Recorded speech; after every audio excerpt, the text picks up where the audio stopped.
Hello दोस्तों, नमस्कार। कैसे हैं आप सब लोग?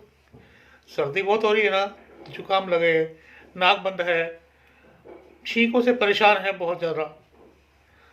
तो एक पतीली में थोड़ा सा पानी लीजिए, उसमें 1 चम्मच जीरा और पिसी हुई अदरक डाल के उसको उबालिए और थोड़ा सा उसमें कपूर भी डाल दीजिएगा। सिर के ऊपर तौलिया ढक के उसकी भाप लीजिए।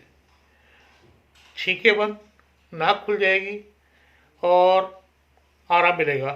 साथ में अगर खांसी भी है तो रात को सोते टाइम उसमें दूध में थोड़ी हल्दी मिला के वो भी लीजिएगा। 2-3 दिन में आप बिल्कुल भले चंगे हो जाएंगे। जय आयुर्वेद।